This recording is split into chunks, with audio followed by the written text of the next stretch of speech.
Là, on s'est intéressé depuis longtemps avec, sous l'impulsion de Philippe Bellet, à tout ce qui environne donc l'aircraft, dans sa transformation, dans sa maintenance. Donc on est présent dans tous les salons et on a amené beaucoup d'industriels dans les MRO, que ce soit MRO Europe, et aussi on a investi 2 fois, ça fait 3 fois qu'on va au MRO au Moyen-Orient. On va vous signaler qu'en final, tout ce que l'on fait, c'est pas qu'un coup, c'est dans un ensemble global d'actions pour soutenir la filière, pas uniquement dans la production des avions, mais aussi dans toute la vie opérationnelle des avions. Il y a 11 entreprises qui sont accompagnées physiquement sur le pavillon France Aerospace Vallée, qui est accompagné par Madeli. Il y a 24 entreprises régionales qui sont présentes, dont certaines auront leur stand personnel. Je pense que Map Aero en est, et PMV aussi.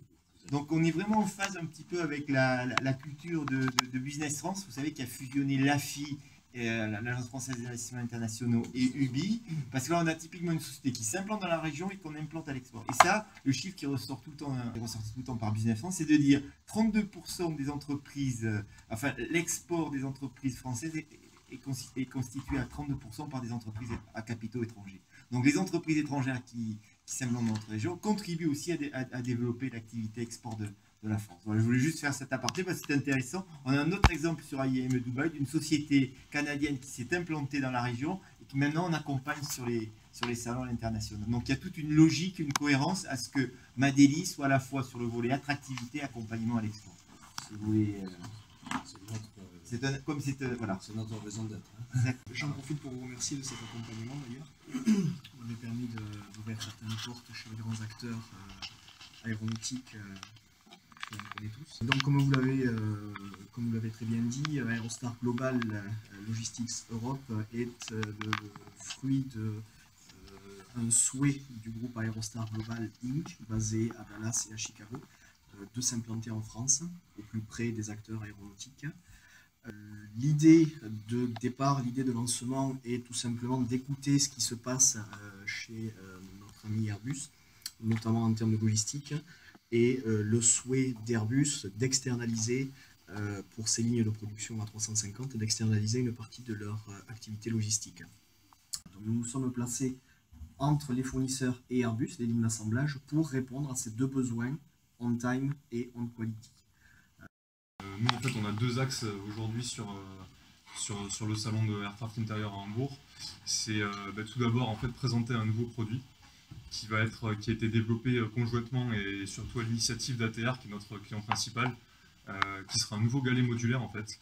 Donc il faut savoir que nous, en fait, on a initié le concept du galet modulaire, mais qu'on a développé avec ATR.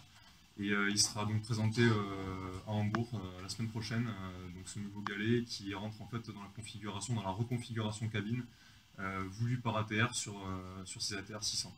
Un deuxième axe à développer sur ce salon, c'est la présentation d'une nouvelle marque commerciale en fait, qu'on lance pour justement distinguer l'activité cabine de Simmer.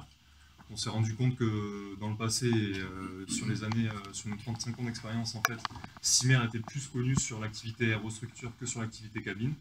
Et aujourd'hui, on tend justement à se développer sur cette activité cabine et donc à se démarquer et à créer une image en fait de marque, une marque commerciale spécifique équipement cabine Simmer, qui s'appellera donc Imagine Air. Qui donc mettra avec en figure de proue son concept modulaire en avant l'activité cabine Simmer. Pour être complet, donc là j'ai parlé beaucoup d'OEM, d'équipements direct, livraison sur ligne et sur FAL ATR. On fait également de l'activité, on répond à des appels d'offres sur des diverses activités rétrofit ou refurbishment cabine, notamment avec dans le passé des activités sur des meubles à 330. Entre autres pour Air France ou d'autres leasers. Également, on a eu des activités rétrofit sur des cloisons et dernièrement, sur l'année 2015, des cloisons pour Dassault, pour le Falcon Dassault. Nous, à Toulouse, on est vraiment spécialisé dans le design et les propositions de solutions pour l'aménagement cabine. Et on a des antennes à l'international qui nous permettent en fait, de travailler sur des clients qui ont ces besoins-là. Alors non, nous en fait on va intervenir dans la cabine au moment du démarrage des activités. On va faire un audit de la cabine, un état des lieux en fait de ce qui a besoin d'être fait pour ensuite proposer des solutions. On va voir en fait vraiment des différences sur des gros avions, en fait des avions de type A319 ou 737 et au-dessus. On a travaillé récemment sur un rétrofit de 747. Alors sur ces avions-là où on a beaucoup de place, on va avoir des différences notables d'aménagement. Les gens du Moyen-Orient aiment bien avoir des grandes salles de réunion qu'on appelle des majlis, qui sont vraiment typiques de la zone. A contrario, des gens dans d'autres pays du monde vont vouloir organiser l'espace de façon différente et peut-être optimiser un petit peu plus l'espace. On a effectivement une partie cabine, on est en line fit et en rétrofit, mais aussi on a une partie un petit peu plus avionique avec les balises de détresse. Donc, pour la partie avionique, tout ce qui est balise de détresse automatique fixe. Donc, en cas d'incident sur un avion, il y a un accélérocontact qui va déclencher la balise de détresse et envoyer normalement des secours pour les passagers.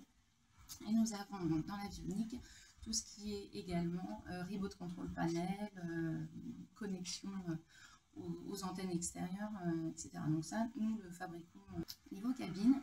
On a les balises de détresse survie, donc c'est toutes celles qui se mettent dans les racks à bagages ou derrière les sièges suivant la configuration avion.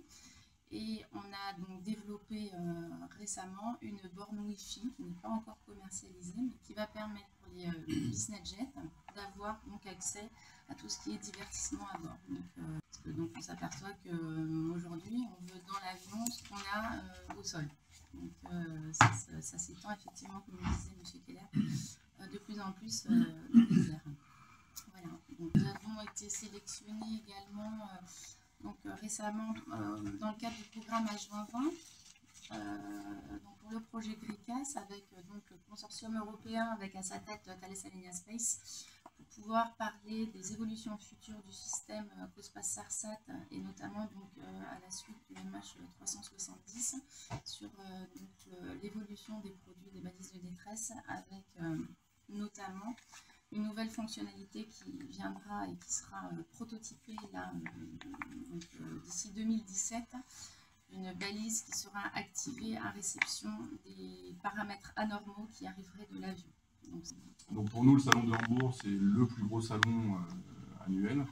C'est aussi la raison pour laquelle on participe seul, parce qu'on a un stand assez important.